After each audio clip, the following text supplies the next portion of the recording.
You're not crazy. You probably feel like that. You probably wonder what's right, what's wrong, what's truth, and what's lies based on the person that you've been with, based on the abuse that you've been involved in, and based on everything that's get put on top of you. If anything, you've probably been dealing with a narcissistic relationship, or at the very least, someone who's toxic or abusive. And those things have been put on you and placed on you so much that it's hard to understand what is actually going on. And at times you kind of look back and you're like, why am I in this relationship? Like, why am I still with this person? Like, what is actually going on? I want to tell you today that you're not crazy.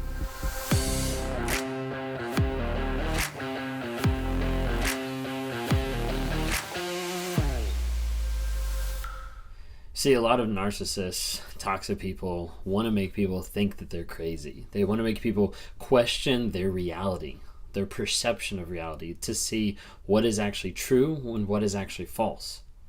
You see, if a narcissist can work on changing your thought patterns, changing your perception, changing your reality through lies, through the manipulation, and through gaslighting and future faking, if they can change all that, then they can end up controlling you.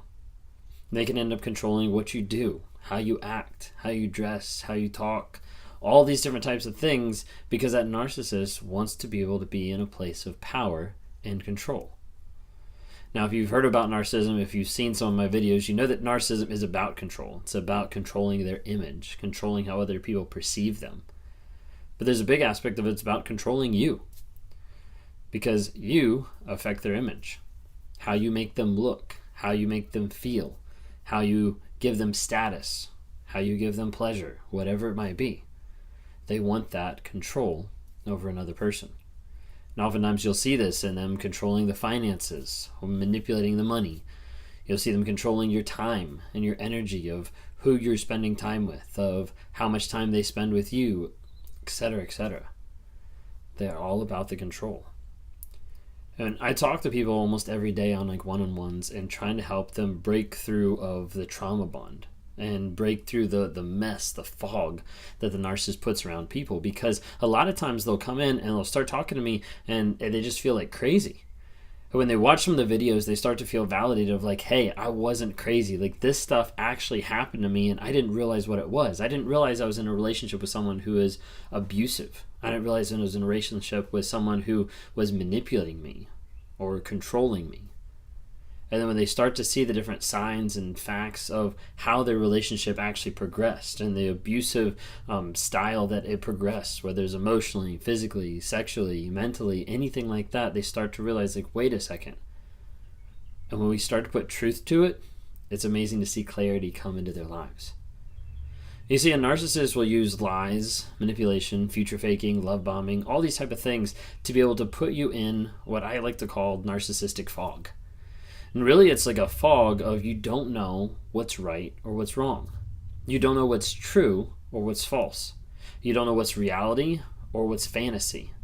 And normally they get meshed so much in between that you're not sure how to differentiate between the two because of how much the other person is lying, of how much the other person is faking different things, of how much the other person is just manipulating or omitting certain things in the conversation to be able to manipulate your mindset, manipulate your perception. And when people are in these relationships, they get convinced a lot of times, especially with gaslighting, about objects and ideas and thoughts that were never real. We're talking about people who purposely try to get out of something, whether it's vulnerability or accountability or honesty or change or whatever it might be. And the only way they can see to get out of it is by making the other person disbelieve their own facts. I know a story of someone where they had sex with someone else in an affair, and the spouse came home and found the condom in the trash can. They walked away, they confronted their partner. Their partner ended up taking it out of the trash can, disposed of it someplace else, and then came back to be able to yell at the other person saying, I don't even know what you're talking about, there's nothing there. Brought him back to the trash can and had them dig through the entire trash can to prove that there was nothing there. That's an example of gaslighting. It's an example of someone making another person feel completely crazy for the things that they know were true, For the things they knew, this is an actual fact of something I saw, something I experienced, something that was there. And I'm going to make you doubt your reality. Doubt your reality so much that you start getting into this haze, into this fog of not knowing what actual reality is, not knowing what is actually true. You see, the narcissist, when they put you in that fog of lies and deceit, the thing with the narcissist that they enjoy is that once they've put you in that fog, they're the ones that put you in there, and they're the ones that get to guide you. Because so often you don't hear the call of friends saying, hey, this person seems a little toxic. You don't hear the family saying, like, I'm a little uncomfortable with how they're interacting with you. Because that narcissist isolates you. And they put you in those lies and manipulation so that you can't get out. And while you're in there, they're being the ones that they put everything around you, all the fog, they're the ones that control the direction you go. Come this way. Go that way. And they control the narrative. They control the storyline. And if they don't control how it comes about, then they just rewrite history and say, hey, this is actually how it happens, to make you doubt and make you question your reality. And when people have gone through this for months and for years and for decades at times, and they come and talk to me, they feel really crazy. Is that you? Like, do you feel this way? You're like, I don't understand what is going on in this relationship. I don't understand why I saw this, but then they make me feel crazy and I'm like doubting myself if it was actually true. Like, I don't understand, like, they keep promising we're going to go do something. They keep promising they're going to change and nothing happens. Like, I just feel crazy. Oftentimes when you feel crazy like this, you're experiencing the dissonance of someone saying, I love you, and then showing that I hate you. You're experiencing the confusion of them pushing right and then going left. You experience the dissonance of another person that pretends to care about you, but demonstrates in all other aspects that they don't care at all. And this can be really hard to get broken out of. This is what oftentimes develops a trauma bond.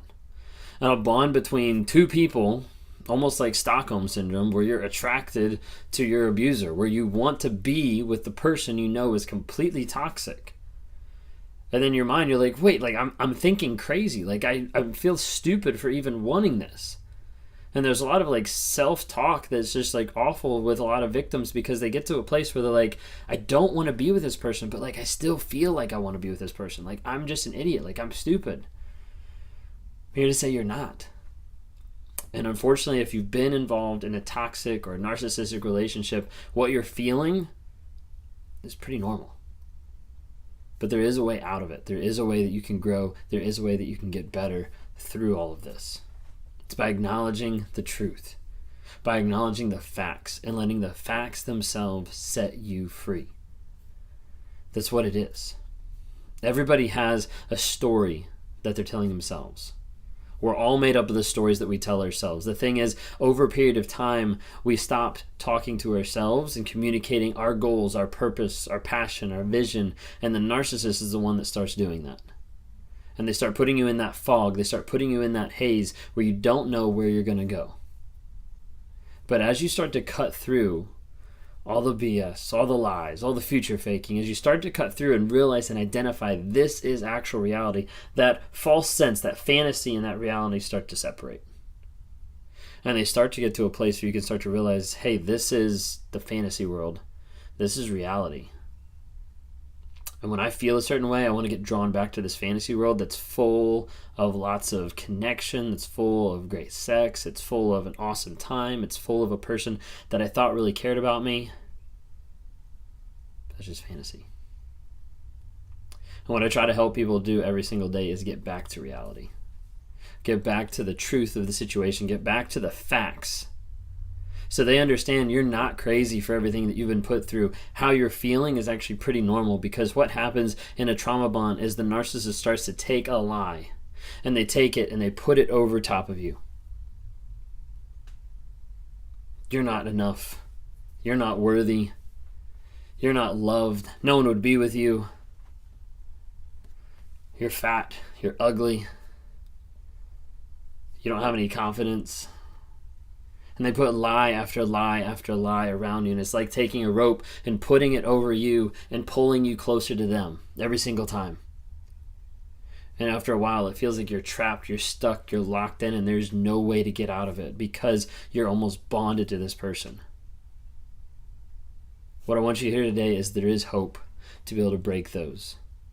That's what I work with people on one-on-ones daily to be able to do, to be able to break through the trauma bond. And we attack it by looking at your feelings, by looking at the emotions that you have, looking at the fable, the story that's underneath the surface. That one rope that you're believing that you're not good enough, that you're not worthy enough, that you could have done something different. And then we start to take that and we evaluate it by the facts. And as we evaluate it by the facts, we start to see, hey, how does this prove or deny what we're going through? And we work on developing a new story that's built on the truth. And when the truth comes out, that rope, that bond, that tie that's wrapped around you breaks. And that's when you're able to find healing. And that's when you're able to find growth. I hope if you're in one of those relationships, you'll choose healing and growth. Don't resign yourself to stay with someone that's abusing you.